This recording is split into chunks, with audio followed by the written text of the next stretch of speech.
우리 인생을 살아간다고 할 때 인생이 즐겁던가요? 날마다 기쁨과 즐거움이면 얼마나 좋겠습니까? 근데 우리에게 주어진 모든 것들은 고난과 환난이 우리에게 주어지기가 쉽습니다. 왜냐하면 특별히 그리스도인이라고 하는 자들은 구별되어 있기 때문에 그렇습니다. 예수님께서 이 땅에 오셨을 때에 먼저 예수님을 미워했다고 합니다. 그러니 예수께 속한 우리들도 더불어서 세상이 우리를 환영하지 않고 미워하고 박해하기 일쑤입니다. 그래서 환난 가운데 살아가게 되는 것이 당연하다라고 하는 겁니다. 그런데 이러한 환난을 우리가 좋아할 사람이 아무도 없지 않습니까? 환난을 당할 때, 고난을 당할 때 우리가 이루답치고 상대방에게 권면을 하면서 힘을 내, 조금 있으면 괜찮아질 거야, 뭐 이렇게 치어업을 할 수도 있습니다. 그러나 그것이 궁극적인 위로 아닙니다. 왜냐하면 우리 로마서 5장 3절 말씀 보면 환난을 당할 때 환난을 즐거워하라 합니다. 이 말씀이 모순된 것처럼 느껴집니다. 환난을 당할 때 즐거워하라. 환난은 인내를, 인내는 연단을, 연단은 소망을 이룸이라 이렇게 말씀합니다. 그러니까 환난이 왔다는 것은 궁극적으로 나중에 소망으로 누군가가 때에 따라서 그 때가 우리에게 닥친다는 겁니다. 그 닥치는 때는 하나님께서 저와 여러분에게 주시고자 하는 축복의 때가 곧 닥치기 전에 우리에게 먼저 오는 것은 환난이라는 거예요.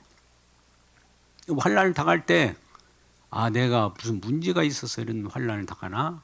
이런 것보다도 주님께서 예비된 축복을 가지고 다가오기 전에 전조 작업으로 미리 우리가 환난을 당할 때 우리 주님을 바라보게 하는 하나의 하나님의 조치라는 것을 기억할 때 환난을 이길 수 있습니다. 할렐루야.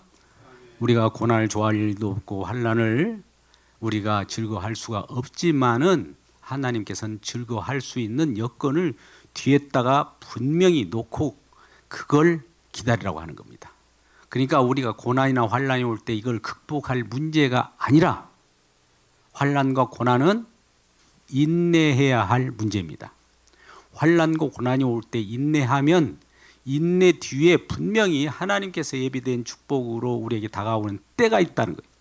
하나님의 카이로스의 때, 은혜의 때, 은혜 받을 만한 때, 내가 구원의 때가 너희가 너희를 도왔도다 하는 그것을 미리 예비하시고 우리에게 다가올 때 환난이 먼저 우리에게 닥친다는 겁니다. 그럴 때 환난 때 우리가 기도하면서 주님의 소망을 바라보기를 주님의 이름으로 축복합니다. 우리 시편 42편 5절이나 43편 5절에도 그런 말씀이 있어요. 내 영혼아 어찌하여 불안하는고 내 하나님을 바라라. 내 하나님의 소망을 바라라. 이렇게 말씀합니다. 도심은 우리 주님으로부터 온다는 겁니다.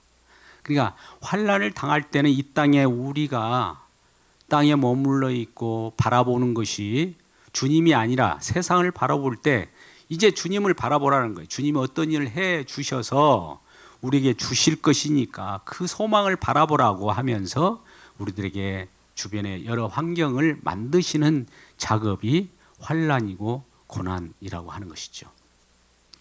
오늘 특별히 예레미야 애가서입니다. 애가라는 건 뭡니까? 히브리어로 에카라는 표현을 하는데요. 슬픔의 노래입니다. 고통의 노래입니다. 더 나아가서 죽음의 노래예요.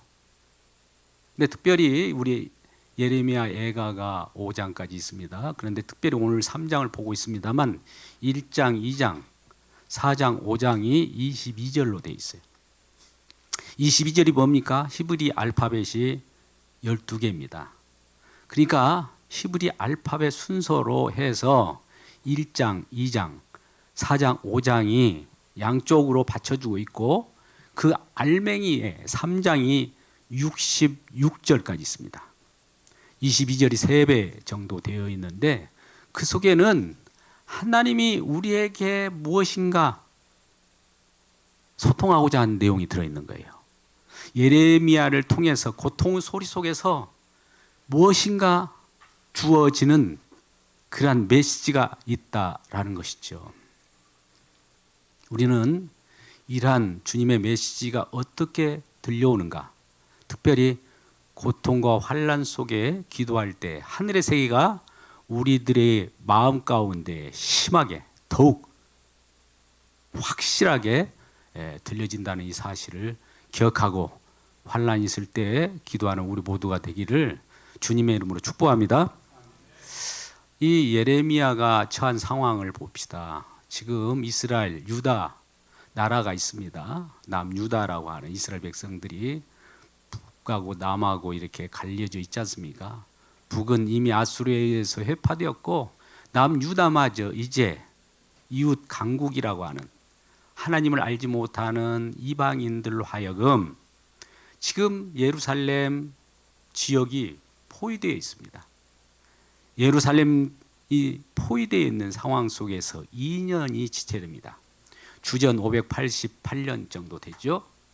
그런 가운데 그 바벨론의 작전은 지금 예루살렘 속에 있는 저들이 그냥 아사로, 가난으로 굶주려 죽기를 바라면서 2년 동안 포위해버립니다.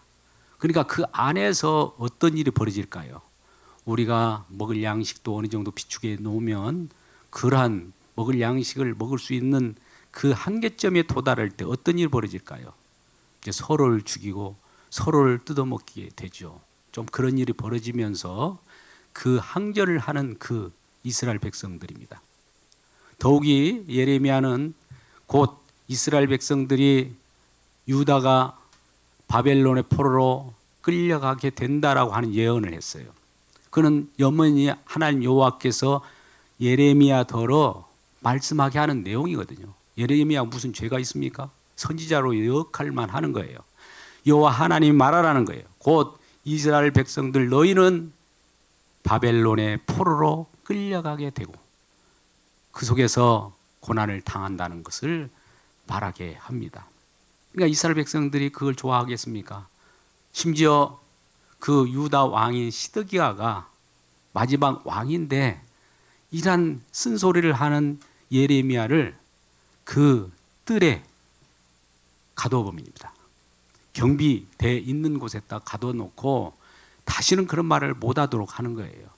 그런데 예레미야는 마음속에 불이 일어나면 여호와 하나님께서 말을 하게 만들어 버리니까 또 말을 하면 여러분 그럼에도 불구하고 여러분들은 포로로 또 잡혀가게 됩니다. 이런 얘기를 하는 거예요. 계속 쓴소리를 하게 되는 겁니다. 선지자의 역할은 그래서 고난입니다. 오늘날 목회자들도 진정한 하나님 말씀을 선포하면 그것을 사람들이 좋아하지 않습니다. 세상 소리를 해줘야 좋아하는데 세상에 조미료가 섞이지 않는 분명한 오직 복음, 오직 예수, 오직 십자가를 얘기하니까 다른 얘기도 좀 해달라는 거예요. 우리가 살아갈 수 있는 여러 발판이 되는 긍정적인 얘기를 좀 해달라는 거예요. 나폴레옹처럼 나의 사전에는 불가능이 없다. 노르만 빌센트 빌처럼 적극적인 사고방식으로 이 세상을 이겨내자 하면 된다. 이러한 신념을 갖게 만든단 말이죠. 그런데 이러한 신념을 오늘 이러한 마음을 정말 하나님께서는 자전거 타이어에 바람 빼듯이 완전히 빼버립니다. 그러한 마음들, 우리의 가능성을 완전히 빼버려요. 심지어 이 이스라엘 대편에서 이 예레미야가 당합니다. 이스라엘 대면에서 예레미야가 당하는 내용들이 3장 1절부터 18절까지 내용입니다. 3장 1절부터 18절까지 내용을 간단하게 말씀하면 이런 거예요. 이 여호와의 분노임으로 말미암아 고난 당하는 자는 바로 나다. 또 어둠 안에 걸어가게 하시고 종일토록 손을 들어 자주자도 나를 치는도다. 또 살과 가죽을 쇠하게 하시며 뼈를 꺾으셨고 죽은 지 오래된 자 같이 하셨도다. 활을 당겨 내 몸을 관역 삼아서 나를 뚫었도다. 이 얼마나 절망적인 내용입니까? 그래서 주변 백성들로 하여금 조롱거리가 되고 그 조롱의 노래가 자기에게 들려지게 한다. 그 고통을 지금 감내하고 있는 거예요. 그래서 18절 말씀 보니까 이제 결론이 나오죠. 이와 같이 나오죠. 3장 오늘 18절 말씀 보니까 스스로 이르기를 나의 힘과 여호와께 대한 내 소망이 끊어졌다 하였도다. 내가 꿈꾸던 소망이 끊어진 거예요. 내가 바라던 것이 끊어진 거예요. 나로부터 나오는 뭔가 긍정적인 마음, 내가 내 스스로를 지키려고 했던 모든 것이 완전히 끊어졌도다. 우리 주님은 저와 여러분이 올 때 우리의 가지고 있는 생각, 이론, 그동안에 혹시 관념으로 믿었던 믿음, 이것을 완전히 무너뜨려 버립니다. 첫 번째 작업이에요. 끊어지게 하는 거예요. 진정한 하나님의 믿음, 진정한 하나님의 복음을 맞이할 수 있는 초석을 닦기 위해서 그렇습니다. 그래서 18절까지 말씀은 분명히 내 소망이, 내 희망이, 내가 바라는 것이 끊어져 버렸습니다. 우리가 바라는 것이 끊어지면 어떤 일이 벌어질까요? 마음이 상하잖아요. 갑자기 절망적에 나락에 빠지잖아요. 나는 죽었다. 나는 절망. 나는 슬프다. 이 노래를 지금 예레미야가 부르기 때문에 예레미야 에카, 슬픈 노래라는 거예요. 에카. 이 노래로 나는 절규 속에서 이미 끊어졌습니다. 이 세상, 내가 먹고 마시며 살아가는 이 세상 줄로부터 나를 끊으셨습니다. 우리가 세상은 발붙여 살아가는데 먹고 마시며 땅에 붙여 있기 때문에 땅강아지처럼 땅을 파먹고 살아가는 재미로 살아가는 사람들이 있을 거예요. 근데 이 땅으로부터 먹고 마시는 그러한 물줄기와 젖줄기를 끊어버리면 우린 절망하잖아요. 이제 어떻게 살아? 이거 어떤 일이 벌어질 거야? 마찬가지로 그 바벨론 포로에 의해서 그 도성에 있는 자들은 다 끊어져 버리는 거예요. 이제 더 희망이라는 거 없는 거예요. 그걸 왜 하나님께서는 경험하게 할까요? 우리는 세상에 비비고 살 존재가 아니라는 겁니다. 그러면 우리는 그렇게 이 세상에 기대고 살아가는 세상의 소망을 끊어질 때 무엇을 바라보게 될까요? 하나님에 대한 새 소망을 바라보게 된다는 겁니다. 하나님이 어른이 알아서 나 좀 봐, 나 좀 봐 하니까 하나님을 바라보는 사람이 거의 없는 거예요. 세상 살아가는데 바쁜데 누가 하나님을 쳐다봅니까? 오늘날 과학이 발달하고 이와 같이 먹고 마시며 즐기기 좋아하는 세상 속에서 하나님께서 아무리 말씀을 주의 종을 통해서 전달한다 할지라도 그 말을 들을 사람이 없잖아요. 그러니까 이 세상 줄을 끊어버리고 나 좀 봐라고 하는 거예요. 그럴 때 우리는 불안 공포 속에 있을 때 나의 소망은 우리 주님에 있다는 것을 시편 기자를 통해서 알려주는 거예요. 우리 주님께만 소망있기를 주님의 이름으로 축복합니다. 그러니까 주님에 대한 것을 바라보는 것이 우리의 신앙생활이라는 거예요. 우리 자신을 바라보면 우리 무엇은 자격이 있습니까? 우리가 뭐나 잘난다, 아무리 잘나도 그게 끝은 뭡니까? 죽음밖에 더 됩니까? 진정한 영원한 생명을 얻을 수 있는 소망을 바라보라고 하는 것이 모든 절규가 끊어지는 것을 분명히 하고 나서 이 19절이 있습니다. 19절 말씀을 한번 보겠습니다. 내 고초와 재난 곧 쑥과 담즙을 기억하소서. 또 20절 내 마음이 그것을 기억하고 내가 낙심이 되오나. 자 보세요. 나는 고초와 재난 곧 쑥과 담즙 즉 쓴 잔을 마시고 있으나 이것을 내가 기억하고 있은 것을 주님께서도 기억하여 주시옵소서면 내 마음이 그것을 기억하고 내 마음이 절망을 기억하고 내 마음이 쓴 잔을 기억하고 내가 절규 가운데 있는 것을 기억하고 또 내가 그것 때문에 낙심이 된다는 겁니다. 우리가 절망이 된다는 겁니다. 그러나 여기 끝부분 보세요. 낙심이 되오나, 이 되오나에 그러나라고 하는 것이 되어 있죠. 낙심이 되어 우리는 절망이 되어요. 슬픈 노래를 부를 수밖에 없으나 이제 21절 이것을 내가 내 마음에 담아 두었더니 우리가 우리 인생을 주장할 수 없구나. 나는 내 노력을 했는데 내가 아무리 노력해도 그것이 발전이 없고 절망 나락에 처할 수밖에 없구나. 내가 뭔가 내 지혜를 발휘하고 내 능력을 발휘하려고 해도 이것이 아무 헛수고에 돌아오는구나. 이런 것들을 마음에 담아서 묵상하고 담아 두었더니 그러한 묵상의 마음이 그것이 오히려 나의 소망이 되었다. 할렐루야. 내 소망이 빠지면 주님께서 우리에게 소망을 주셔서 주님의 소망이 나의 소망이 되는 거예요. 우리가 가지고 있는 소망을 가지고 우리 주님을 바라볼 수 없어요. 주님께서 우리에게 주시는 그 소망을 받아야 돼요. 소망은 뭡니까? 소망이라고 하는 것은 하나님의 약속, 하나님의 말씀을 근거로 해서 그것을 기대하고 그것을 바라볼 때의 소망이라고 합니다. 그러면 희망은 뭘까요? 하나님의 약속이 없이 내가 그리면서 내가 좋아하는 것을 기대하는 것을 희망이라고 그래요. 소망과 희망의 차이는 성경 속에서는 희망이란 말을 잘 하지 않습니다. 소망이라고 그래요. 왜? 말씀과 약속과 언약을 바라보라고 하는 그런 기대를 가지고 소망이라고 하기 때문에 그렇습니다.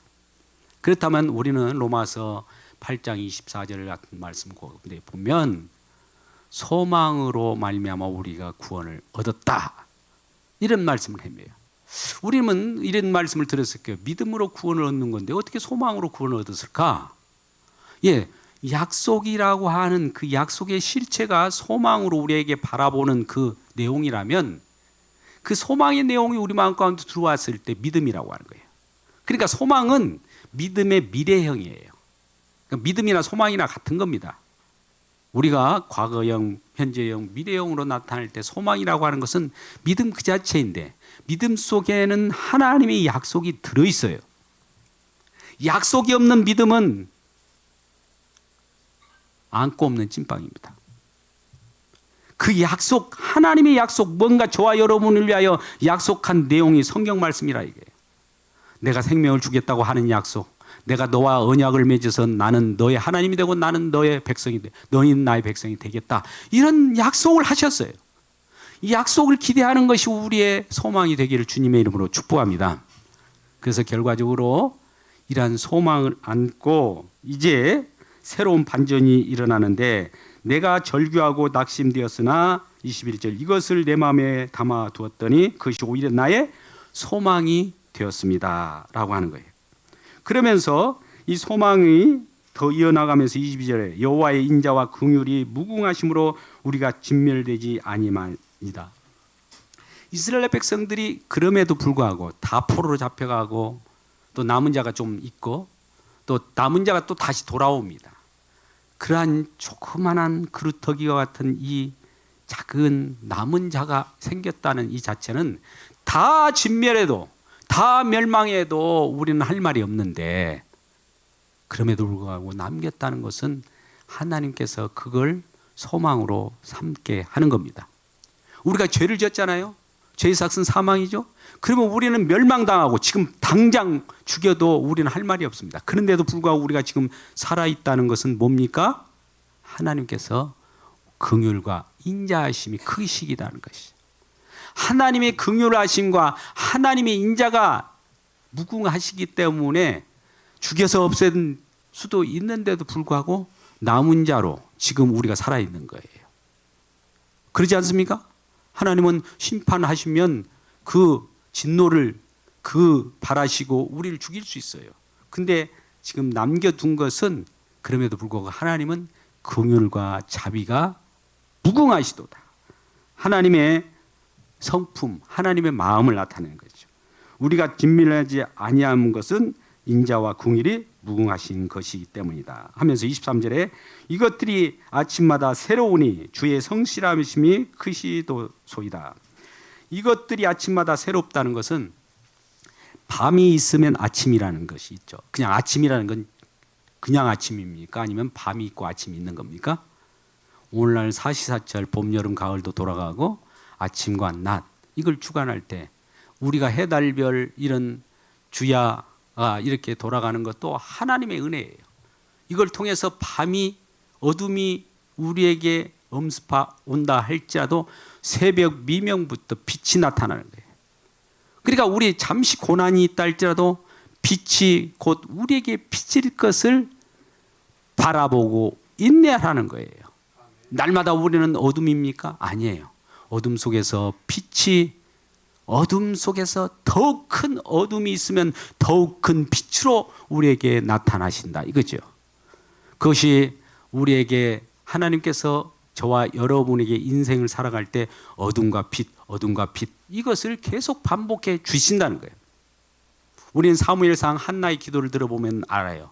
사무엘을 주기를 그렇게 기도했는데 안 주는 거예요. 아들을. 그런데 나중에는 그걸 가지고 사무엘 주셨을 때 사무엘상 2장 6절 이하의 말씀 보면 한나가 기뻐해서 응답받은 내용이 이거예요. 하나님은 죽이기도 하시고 살리기도 하신다. 하나님은 우리를 낮추기도 하시고 우리를 높이신다. 하나님 우리를 환난 가운데 집어넣기도 하고 기쁨의 단상으로 올리기도 하신다는 것을 알았어요. 우리는 날마다 즐거움만 있고 푸른 초장으로 맑은 시냇가로 인도하면 좋겠지만 때에 따라서는 음침한 골짜기로도 인도할 때가 있다는 거예요. 음침한 골짜기로 인도할 때도 주님은 함께 하셔요. 푸른 초장이 있을 때도 주님이 함께 하셔요. 이때나 저때나 주님은 항상 함께 하신다는 사실을 기억하시길 주의 이름으로 축복합니다. 우리가 환난을 당한다고 주님이 안 계신 것 같습니까? 같이 고난받고 있어요. 환난을 당할 때도 우리 주님께서 내 마음을 우리 주님이 다 기억하고 체유하라고 계셔요. 그러한 주님이 우리를 이런 환난으로 극복하고 나면 나중에 영광은 좋게 이 고난과 비교할 수 없을 정도로 큰 영광으로 나타나게 되는 겁니다.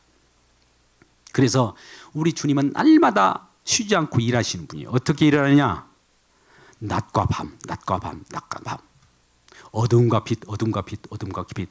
죽음과 생명, 죽음과 생명, 죽음과 생명. 십자가를 날마다 우리에게 선언하면서 그 일을 하시는데 성실하십니다. 쉬지도 졸지도 주무시도 아니에요. 날마다 그 성실은 엄청나요. 오늘 본문의 말씀 보면 그런 말씀 하시잖아요. 이것들이 아침마다 새로우니, 아침마다 새롭다는 건 날마다 저녁이 있고 아침 있고 저녁이 있고 아침 있고 이렇게 새롭게 하시는 주님의 그 일하심을 보니 성실하심이 크시도소이다 이렇게 고백을 하고 있어요. 그렇다면 우리는 이 마지막에 일한 주님의 성실하심을 통해서 내 심령에 이르기를, 이 지금 예레미야가 자기가 이제 스스로 깨닫기를 이 말입니다. 여호와는 나의 기업이시오. 그러면 내가 그를 바라리라. 우리가 바라보고 우리가 소망하는 건 뭡니까? 하나님의 약속입니다. 하나님의 약속은 나중에 궁극적으로 누구로 나타납니까? 예수로 나타났어요. 구약 때 모든 약속이 있어요. 아브라함에게 내 이맘때 자식이 있으리라. 이 자식이 나중에 번창하여 그 자손 중에 또 자손이 나오고 자손 중에 자손이 나온다. 그 자손 중에 또 다윗이 나온다. 다윗이 또 자손을 낳을 것이다. 자손의 자손이 나오면 궁극적으로 이 자손이 누구냐? 예수 그리스도라는 겁니다. 그러니까 그 하나님에 의하여 우리에게 다가올 장차 우리에게 기업이 되실 그분, 자손으로서 우리에게 나타나는 그분을 바라보면 그분이 자체가 기업이에요. 구약 때는 우리가 이 예수 그리스도가 기업인 줄 모르기 때문에 시청과 교제로 말미암아 땅을 통해서 가나안 땅을 기업으로 주겠다 이렇게 말씀해요. 그런데 레인이나 이런 자들에게는 이 지파에게는 기업이 없어요. 땅으로 준 것이 아니에요. 그냥 바로 하나님이 기업이다 이래요. 우리의 기업은 이 땅이 아니라 주님 자신입니다. 할렐루야. 주님을 기업으로 삼기를 주님의 이름으로 축복합니다. 왜 그러냐면 우리 주님이 그 자체가 하나님 나라예요. 그 자체가 영원한 생명이에요. 그 자체가 우리의 소망입니다. 그러니까 주님 한 분만으로, 오직 예수 한 분만으로 우리가 만족할 수 있어야 해요. 그 속에는 모든 부요함이 다 들어있어요. 예수 밖에서 무엇인가 찾으려고 할 필요가 없어요. 주님 안에 보니까 모든 보화와 보물이 다 있는 것을 발견하시기를 주의 이름으로 축복합니다. 그래서 하나님께서는 세상 지혜를 무디게 하시고 하나님의 지혜를 우리에게 주셨는데, 하나님의 지혜를 받은 저와 여러분, 성령을 받은 저와 여러분은 예수 그리스도를 통하여 그 지혜를 알게 됩니다. 계시의 영으로 말미암아 하나님 주신 우리에게 드러내는 모든 비밀을 우리가 알 수 있는 거예요. 그래서 우리 주님이 기업이 되신다는 이 사실을 기억하고, 또 궁극적으로 나의 영원하신 기업, 생명보다 귀하다는 그 찬양이 있듯이 이 모든 기업은 우리 주님으로 인하여 되어 간다는 거예요. 우리가 자칫 예수님을 믿는다고 하면서도 예수님을 바라보는 데 있어서 우리 눈빛이 다른 데에 돌아가 있다면 하나님께서는 주님을 바라보도록 주변 여건들을 끊어낼 거예요. 끊어내는 것이 환난이죠. 내가 붙잡고자 하는 것을 끊어낼 때가 있어요. 그러면 난 그것을 바라보고 또 그것을 움켜쥐고 싶으나 그것을 끊어내기 때문에 우리들은 고난으로 다가오나, 주님을 바라보면 주님께서는 더 큰 것으로 우리 예배하시고 우리에게 기업을 주시고 우리에게 모든 보화와 모든 하나님이 예비하신 축복을 주기 위하여 기다리고 있다는 이 사실을 기억하고, 우리는 우리 주님을 바라보고 날마다 하나님의 성실하심을 기억하시길 주의 이름으로 축복합니다. 자, 우리는 절망 가운데 이렇게 있을지라도 궁극적으로 하나님은 우리에게 환난을 주는 것이 하나님의 본심이 아니다고 합니다. 오늘 본문의 말씀 뒤편에 있지만 3장 32절 33절 말씀을 우리 한번 보고 말씀을 결론내고자 합니다. 하나님은 우리에게 환난을 주고 고통을 주고 싶어 하겠습니까? 그것이 아니라는 거예요. 3장 32절 보겠습니다. 3장 32절을 우리 한번 같이 보면서 읽으면 좋겠습니다. 자, 우리 3장 32절 한번. 그가 비록 근심하게 하시나 그의 풍부한 인자하심에 따라 긍휼하시기를 여기실 것임이라. 주께서 인생으로 고생하게 하시며 근심하게 하심은 본심이 아니시로다. 하나님 궁극적으로 우리에게 좋은 걸 주시려고 하는, 축복을 주시려고 하는데 그 과정 속에 고난과 환난이 있는 거예요. 그러면 그 결과를 우리는 똑 따먹고 싶잖아요. 그렇게는 안 돼요. 이것을 꼭 통과해야만, 이 하나님의 본심은 뒤에 있어요. 이 과정을 통해서 그것을 받아가기를 원하는 거예요. 우리는 히브리서 12장에 보면 아주 우리들에게 구약 성경을 요약하는 내용이 있습니다. 인생을 채찍으로 우리를 인도한다는 거예요. 아버지께서는 자식에게 채찍으로 징계하게 하신다는 거예요.